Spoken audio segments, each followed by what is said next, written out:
आज हम बात करेंगे एक ऐसे धंधे की जो आपकी जिंदगी से जुड़ा है, कॉर्पोरेट हॉस्पिटल्स। बड़ी बड़ी buildings, AC rooms, modern machines, लेकिन ये चमक धमक के पीछे छुपा है एक बड़ा खेल। क्या ये हॉस्पिटल सच में आपकी सेवा कर रहे हैं या सिर्फ पैसे कमाने का एक बिजनेस मॉडल है, जहाँ इलाज से पहले आपकी जेब का ऑपरेशन शुरू हो जाता है, जहाँ आईसीयू से ज्यादा ईएमआई का डर है, जहाँ ऑपरेशन थिएटर के दरवाजे के पीछे एक प्रॉफिट मेकिंग बिजनेस मॉडल छुपा है। तो बहुत हुआ ये पर्दे के पीछे से हमारी जेबों का ऑपरेशन। आज हम करेंगे इन कॉर्पोरेट हॉस्पिटल्स का इकोनॉमिक डायग्नोसिस फैक्ट्स के इंजेक्शंस के साथ। अब देखते हैं ये बिजनेस मॉडल काम कैसे करता है। महंगे टेस्ट और मशीन्स। एक एमआरआई का मेंटेनेंस साल का 10 से 15 लाख का होता है, लेकिन ये कॉस्ट पेशेंट से वसूलना जरूरी है। हर टेस्ट का बिल 10 गुना क्यों होता है? एक ब्लड टेस्ट जो 200 रुपए का है बाहर, हॉस्पिटल में 2000 का क्यों? इंश्योरेंस का खेल। 70% पेशेंट्स इंश्योरेंस के भरोसे होते हैं, हॉस्पिटल इसका फायदा उठाता है। 20,000 का बिल पेशेंट को 90,000 का बनाया जाता है पैकेज बता के। इंश्योरेंस कंपनी खुश, हॉस्पिटल खुश, और पेशेंट के पास सवाल जवाब का टाइम ही नहीं। इन हाउस फार्मेसी, जेनरिक दवा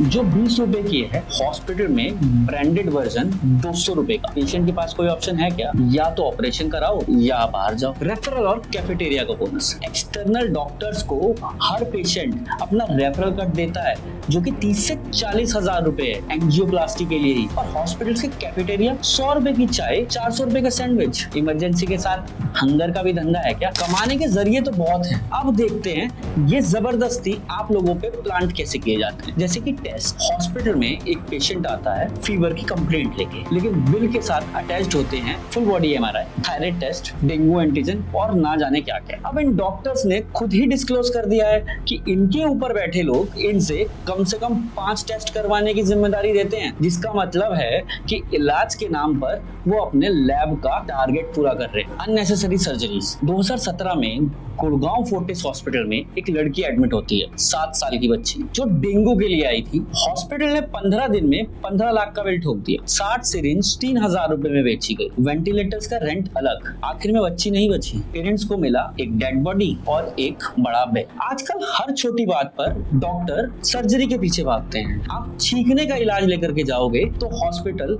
आपको सर्जरी रिकमेंड कर देगा, और पेशेंट भी जबरदस्ती करा ही लेते। इमरजेंसी का ड्रामा। इमरजेंसी वार्ड में इमरजेंसी नाम के सिवा कुछ भी इमरजेंसी नहीं। घंटों इंतजार, पहले फॉर्म भरो, एडवांस जमा करो, तब बेड मिलेगा। एक बार पेशेंट ने डिस्क्लोज किया कि उन्हें लगा कि इमरजेंसी में तुरंत इलाज होगा, पर वहां तो डिप्रेशन ही मिल गया, क्योंकि 2 घंटे तक इंतजार करने के बाद डॉक्टर आया था। डॉक्टर के सेल्स टारगेट।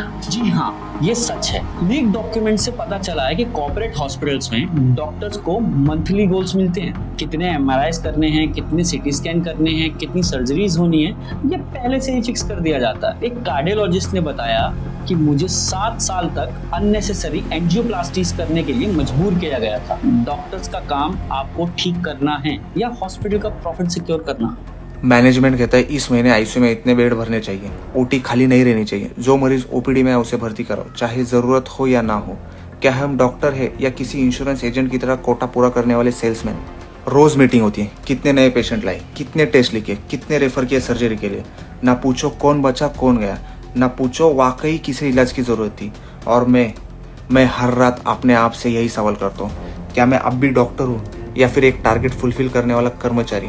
माफ करना, इंसान हूँ मैं भी। मरीज को संख्या में गिनते गिनते कभी कभी खुद को भी गिनती में शामिल करने लगता हूँ। पर अब चुप नहीं रह सकता। अब जरूरी है पूछना, क्या हमारा सिस्टम बीमार है? क्योंकि इलाज अब सिर्फ मरीजों का नहीं, पूरे सिस्टम का होना चाहिए। फन फैक्ट, 2022 में टॉप 10 प्राइवेट हॉस्पिटल्स ने 20,000 करोड़ से ज्यादा रेवेन्यू किया था, किसी देश की जीडीपी से भी ज्यादा। ये पैसा कहाँ से आया? आपकी जेब से। चलिए कुछ और केसेस देखते हैं जहां कॉर्पोरेट हॉस्पिटल्स ने हद पार कर दी।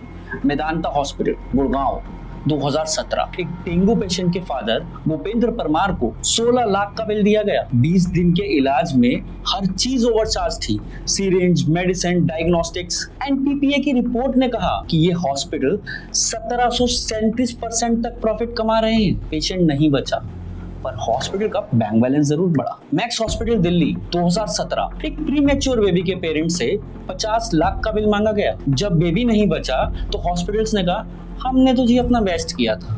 लेकिन एनपीपीए की रिपोर्ट ने बताया कि ये हॉस्पिटल नॉन शेड्यूल्ड मेडिसिन और डिवाइसेस पर भारी मार्जिन ले रहे हैं। Organ transplant scam 2024। रिसेंटली कुछ हॉस्पिटल्स ऑर्गन ट्रांसप्लांट के नाम पर स्कैम कर रहे हैं। फेक डॉक्यूमेंट्स बनाकर इलीगल ट्रांसप्लांट्स किए जा रहे हैं और पेशेंट से लाखों रुपए तक वसूले जा रहे हैं। एक ऐसा हेल्थ केयर है जहां एथिक्स भी बिक गए। आइए जानते हैं कॉर्पोरेट हॉस्पिटल्स में आखिर लोग जाते क्यों। पहली वजह है हाइजीन।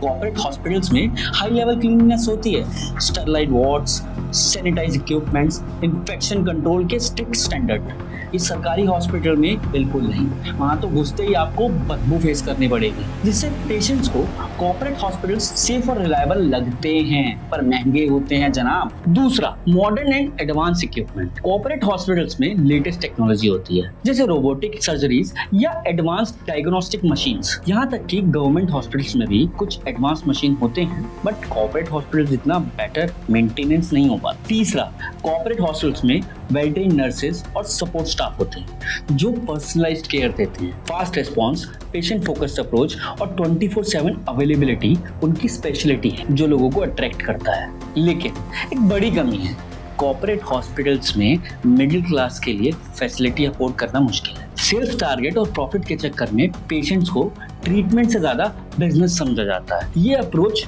ह्यूमैनिटी के ग्राउंड पर सही नहीं लगती, क्योंकि हेल्थ एक धंधा नहीं, सेवा होनी चाहिए। तो मिडिल क्लास कैसे बचे इन लूट से? ये है आपके डिफेंस प्लान। सरकारी हॉस्पिटल्स को प्रायोरिटी दो, सेकेंड ओपिनियन के ले जाओ, जेनरिक मेडिसिन को यूज करो, आयुष्मान भारत जैसी स्कीम्स लाओ, और सबसे बड़ा प्रिवेंटिव केयर खुद करना होगा।